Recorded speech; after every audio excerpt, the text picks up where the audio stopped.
তেলিয়ামুড়া মহকুমা হাসপাতালে চলছে এক ঢিলেঢালা ব্যবস্থা। রাতের দিকে তো ডাক্তারবাবুদের কর্তব্য গাফিলতির কারণে মুমূর্ষু রোগী কিংবা অসুস্থ শিশুকে চিকিৎসার জন্য এসে আক্কেল গুরুম হচ্ছে তাদের অভিভাবকদের। ঘন্টার পর ঘন্টা অপেক্ষা করেও ডাক্তারের দেখা পাওয়া যায় না। এমনকি পুলিশও যদি কোনো আসামিকে মেডিকেল চেক আপ করাতে নিয়ে আসে, তাদেরও দাঁড়িয়ে থাকতে হয় একইভাবে। শনিবার রাতেও এ ধরনের অব্যবস্থার শিকার হয়েছেন শিশুকোলে এক পিতা। আমি আছি 8টার সময়। আর ডাক্তার হয়েছিলেন খাইছিলেন কয়টা করে আছে ডাক্তার? ডাক্তার আছি আমি 9টা 9:30টার সময় আইসে। কারে দেখাইতে আনছেন না? আপনি কারে দেখাইতে আনছেন? আমার বাচ্চারে কয় ঘন্টা লাগছে এই বাচ্চারা দেখাই? দেখুন আমার থেকে 8টার সময় আছি, এখন আছে 10টা। 8, 9, 10, 2 ঘন্টা। কী করবেন তেলিয়ামুড়া হসপিটালের ব্যাপারে?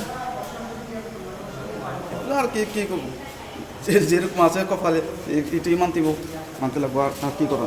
করতে গেছেন আপনি? ব্রহ্মসরা থেকে শনিবার রাতে তেলিয়ামুড়া মহকুমা হাসপাতালে যে ডাক্তারের ডিউটি করার কথা ছিল, তিনি কোনো প্রকার জানান না দিয়েই আর আসেননি। বেশ কয়েকজন রোগী ডাক্তারের অপেক্ষায় ছিলেন। তাদের উষ্কুস অবস্থা দেখে ঘন্টা দুয়েক পরে অপর একজন ডাক্তার সমীর চরণ দেববর্মা, যিনি 2টো থেকে 8টা পর্যন্ত ডিউটি পালন করেছিলেন, তিনি এক প্রকার বাধ্য হয়ে পুনরায় রোগী দেখতে শুরু করেন। এতে হাসপাতালে অপেক্ষারত রোগীদের মধ্যে কিছুটা স্বস্তির আবহ ফিরে আসে। ডিউটি কটাতে কটা ছিল আপনার? ডিউটি 8টা অবধি, 2টা থেকে 8টা। তো নাইট ডিউটি ডাক্তার কাটা ছিল অবকাশা আইসে না? না। কেটে এটা তো কেন আসছে না, এটা তো যারা রুস্টার করে তাই লিভ কি লইছিলি? রুস্টারের নাম আছে।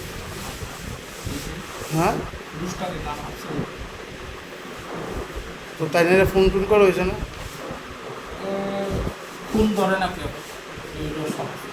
এখন কি আপনি করতেছেন তাই নিয়ে ডিউটি? হ্যাঁ, নাই ডিউটি, কারণ হাসপাতালে ডিউটি করা যায় না। হাসপাতাল তো কেউ না কেউ আসবে। তো এই ব্যাপারে এসডিএম ওরা জানাইছেন নি? এসডিএমকে জানানো হয়ে গেছে, এখন আর ফোন করে না কে ধরো না যে আমার ডেলিভার আছে 8টা থেকে 10টা বেজে গেছে, আমি ক্লান্ত হয়ে গেছি।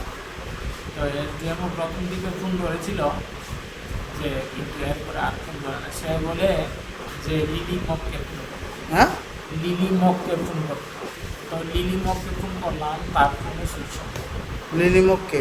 লিলি মক হইল সিস্টার ইনচার্জ, মানে সে চালাতে পারবে না হাসপাতালটা, লিলি মককে ফোন করো। কে কইছে এটা? এসডিএম নাম কি ওনার?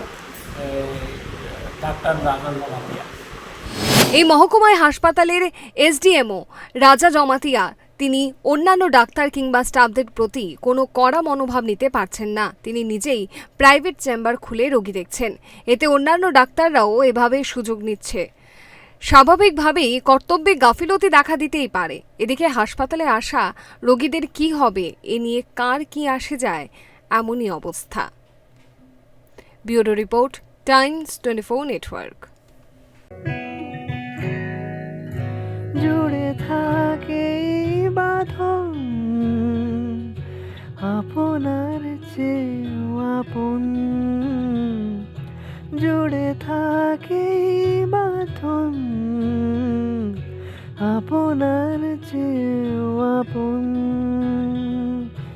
আপনার চেয়েও আপন।